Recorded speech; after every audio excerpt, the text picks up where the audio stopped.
Hai guys, selamat datang kembali di channel Oyen GG. Di video kali ini, kita akan melanjutkan cerita Donghua, Battle Truck Devon. Ayo langsung aja ke alurnya.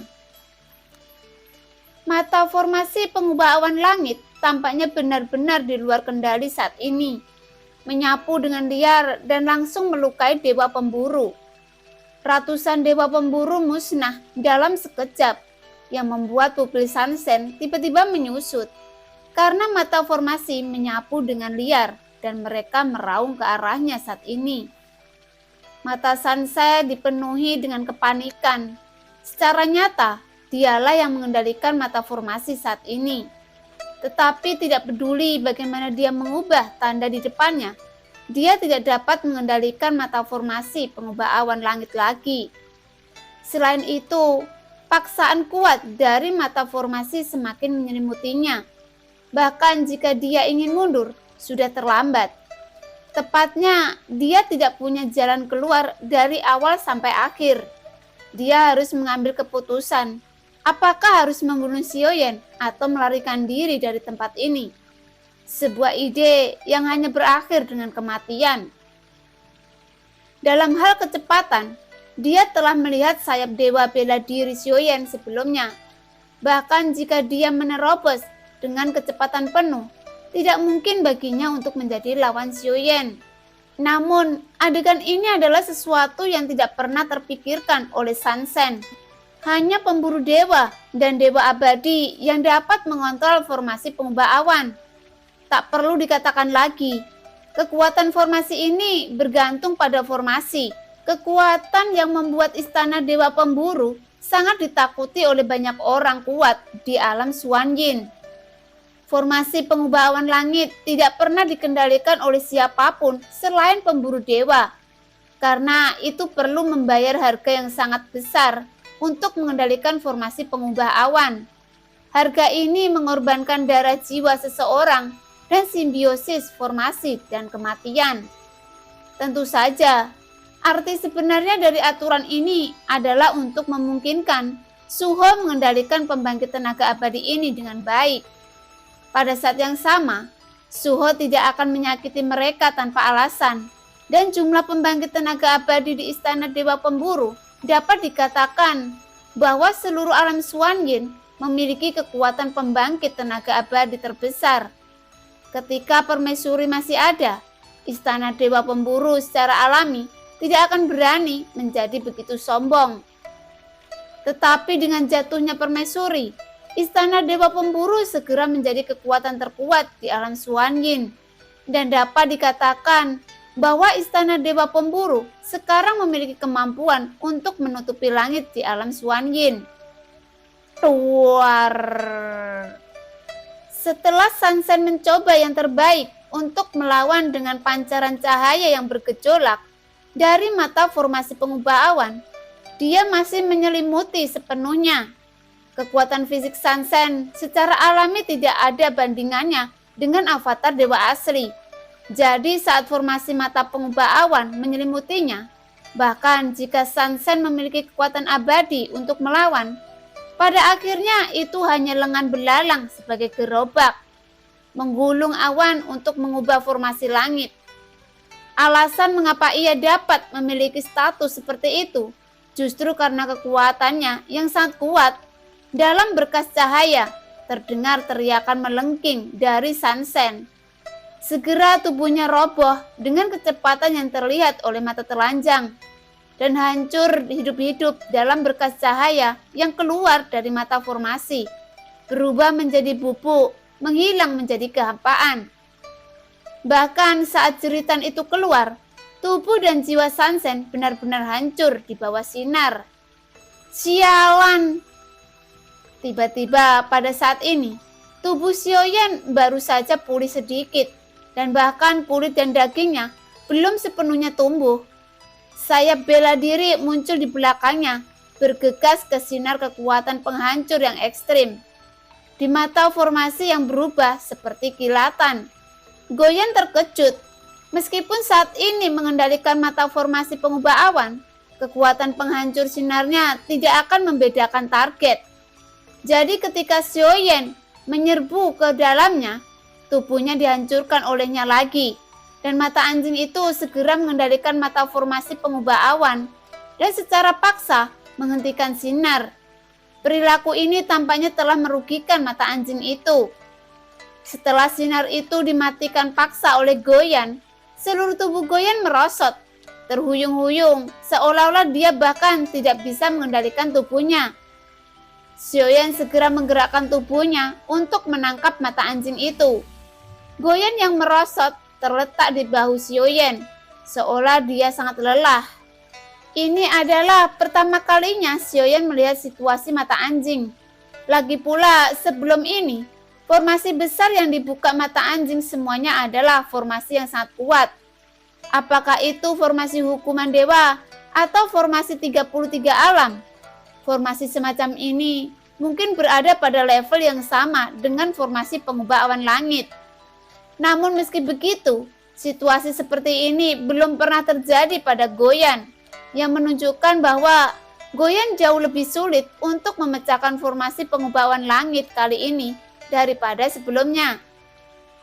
Apakah formasi ini sangat kuat? Xiaoyan bertanya dengan sedikit cemberut. Seharusnya aku memecahkannya sekali sebelumnya.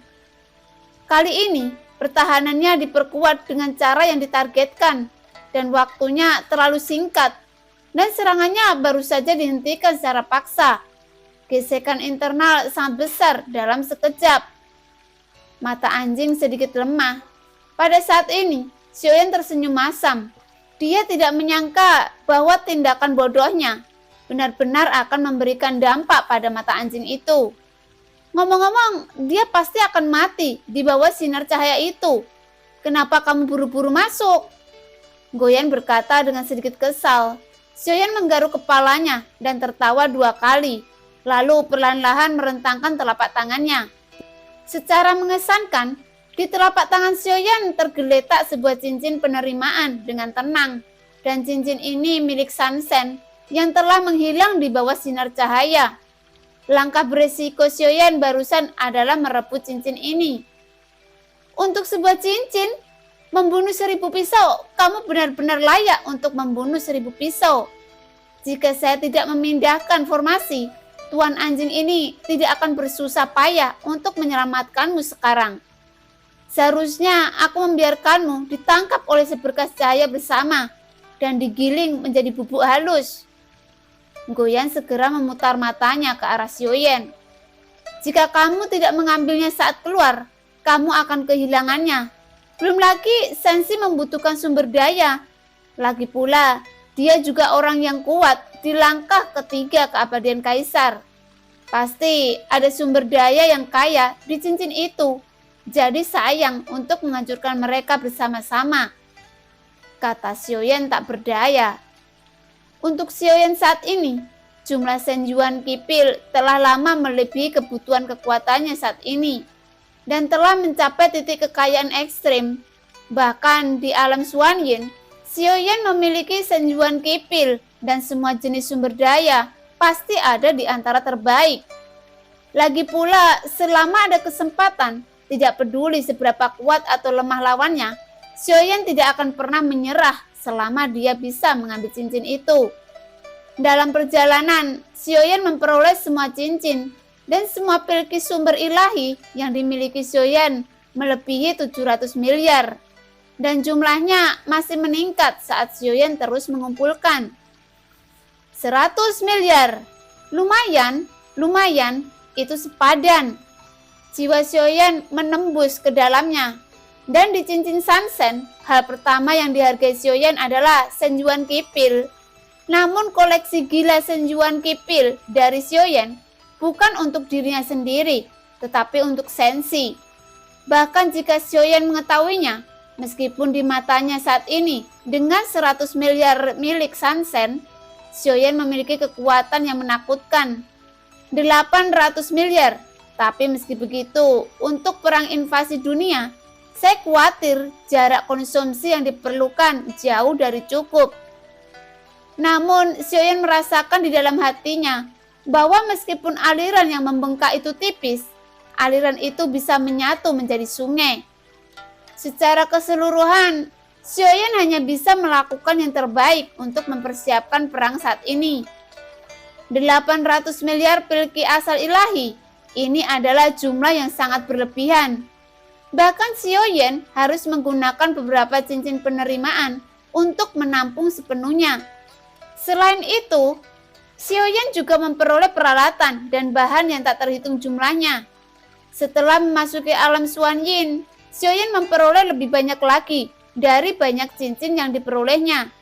Ada banyak bahan langka, dan bahan ini tidak ditemukan di Shenxi. Sangat disayangkan bahwa tidak ada cara untuk menggunakan susunan teleportasi yang kosong sekarang. Lagi pula ini adalah dunia yang jauh. Dengan bahan saat ini dapat sekali lagi memungkinkan pohon keramat murbei hitam untuk meningkatkan kekuatan penguasa berat Xuan. Meskipun emas getaran sangat kuat, itu tidak mutlak dan itu juga membutuhkan banyak berkah material. Hanya dengan demikian, emas getaran dapat dimainkan sepenuhnya. Dengan peningkatan kekuatan Xiaoyan, 8 penguasa berat Xuan juga perlu ditingkatkan. Orang ini memiliki cukup banyak materi di dalam cincin, dan sepertinya dia biasanya pria tampan yang berhati-hati sepertiku. Xiaoyan tertawa sendiri. Mata anjingnya yang besar hampir mengarah ke langit. Jika aku tahu bahwa kamu tidak akan begitu berisiko dan memeras tenaga kerja tuan anjing untuk sebuah cincin, dasar tidak tahu malu. Melihat senyum bahagia Xiaoyan, Goyan menjadi semakin tidak bahagia. Xiaoyan senang dan berhasil mendapatkannya. Cincin itu membayar harga yang dibalas olehnya. Pada saat yang sama, formasi pengubah awan langit di udara perlahan menghilang pada saat ini, dan Goyan memandangi formasi yang tersebar dengan tatapan serius di matanya. Formasi ini sangat aneh, gumam Goyan. Aneh? Mengapa kamu mengatakan itu? Xiaoyan bertanya dengan bingung. Ini adalah pertama kalinya dia mendengar Goyan mengatakan sesuatu tentang formasi yang aneh. Lagi pula, secara logis, di mata Goyan, itu seharusnya tidak perlu disebutkan benar. Formasi ini hidup. Sebelumnya, saya hanya menggunakan 5 nafas untuk membukanya. Tapi kali ini menjadi lebih rumit dari sebelumnya. Sepertinya sengaja melawan saya, karena inti dari formasi secara logis tidak mungkin mengubahnya. Saya pernah menghadapi formasi seperti ini sebelumnya, tapi aku belum menemukan solusi yang baik, kata Goyan. Ini juga pertama kalinya sejak dia mengikuti Xiaoyan, Goyan merasa pusing dengan formasi. Tidak heran jika Goyan awalnya sangat percaya diri, tetapi butuh banyak waktu untuk berhasil memecahkannya. Karena formasi perubahan awan langit berubah, dan karena setelah mata anjing retak 1 kali, formasi akan berubah secara otomatis, dan itu akan berubah menjadi retakan mata anjing, sehingga lebih sulit untuk retak. Tidak bisa menyelesaikannya. Xiaoyan sedikit mengernyit. Jika tidak ada cara untuk menyelesaikan formasi ini, tidak akan mudah untuk berurusan dengan istana dewa berburu dengan mudah. Bukan tidak mungkin untuk menyelesaikannya, hanya saja butuh waktu lebih lama untuk menyelesaikannya. Jika menjadi lebih kuat dan kompleks secara tahap, semakin sering retak, semakin sulit untuk retak. Lanjut Goyan, jelas tidak ada cara mutlak untuk mematahkan formasi ini. Di antara banyak formasi kuat, Goyan menendang pelat besi untuk pertama kalinya. Xiaoyan mengangguk ringan.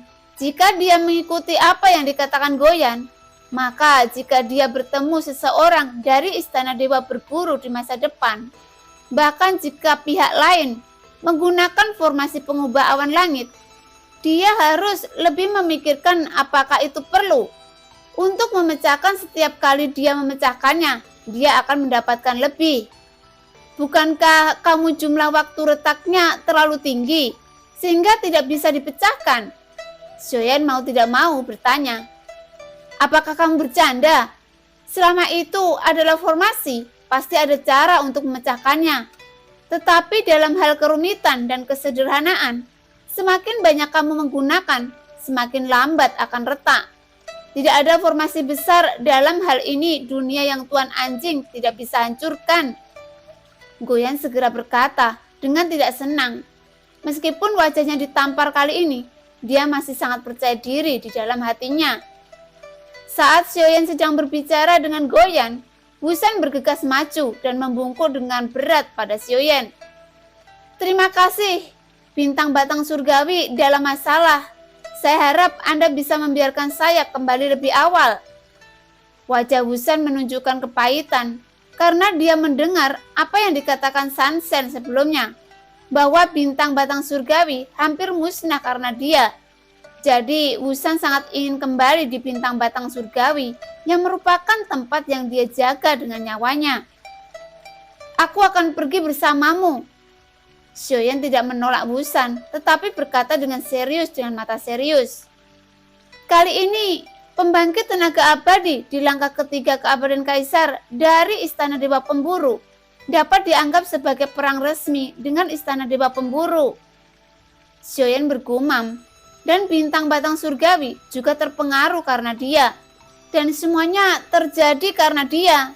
Xiaoyan tidak berharap Istana Dewa Berburu menjadi begitu kejam, yang membuat Xiaoyan merasa semakin membenci Istana Dewa Berburu. Menurut kepribadian Xiaoyan, sangat tidak mungkin untuk melakukan intimidasi. Xiaoyan bahkan curiga saat ini bahwa leluhur Suho yang dikatakan oleh permaisuri sebenarnya orang yang berperilaku seperti ini yang sangat berbeda dengannya.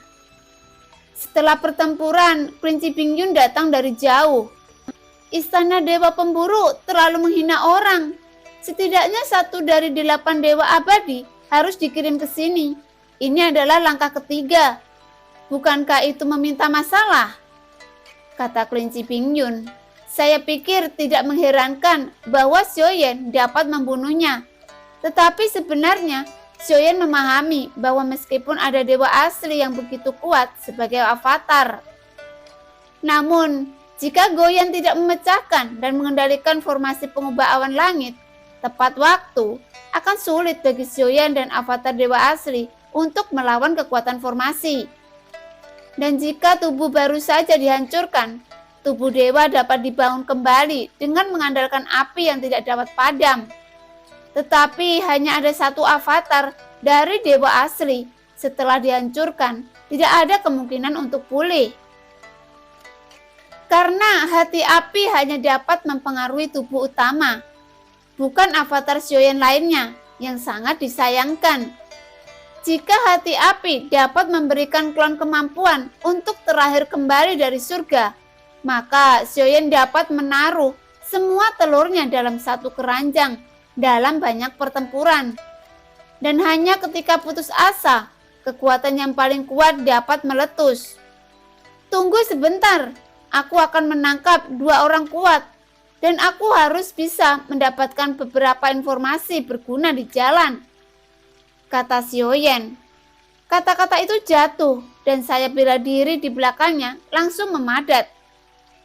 Kecepatan para pemburu dewa yang menginjak binatang terbang dan melarikan diri ke segala arah sudah sangat cepat. Tapi sayangnya, kecepatan Xiaoyan bahkan lebih cepat dari mereka. Setelah beberapa saat, Xiaoyan benar-benar menangkap mereka berdua dan membantu mereka dengan tali pengikat dewa. Tentu saja, selama mereka ingin melepaskan diri, tali pengikat dewa itu tidak sulit. Namun mereka tidak berani karena sayap bela diri tajam. Bahkan Xiaoyan bisa memotong mereka menjadi tumpukan daging hanya dengan pikiran. Bahkan Sansen jatuh.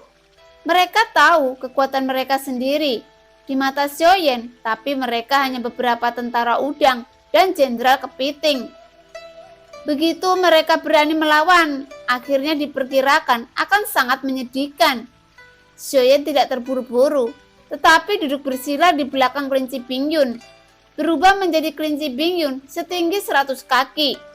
Jika dia akan membawa beban, tidak akan menjadi masalah untuk berdiri puluhan orang. Saat ini, dia baru saja meninggalkan wilayah kutub jurang. dan akan memakan waktu beberapa hari untuk mencapai bintang batang surgawi dengan kecepatan penuh. Terlebih lagi, tidak ada jaminan akan ada hambatan di jalan. Dari sudut pandang saat ini, Istana Dewa Perburu telah mengirim orang kuat yang merupakan langkah ketiga dari keabadian Kaisar untuk mengambil tindakan. Jadi ini menunjukkan bahwa Istana Dewa Pemburu juga peduli dengan identitasnya. Tetapi dari sini juga terlihat bahwa Suho sepertinya tidak tahu banyak tentang itu. Hubungan yang tak terelakkan dengan Xiaoyan dan nasib yang tak terelakkan di antara mereka berdua.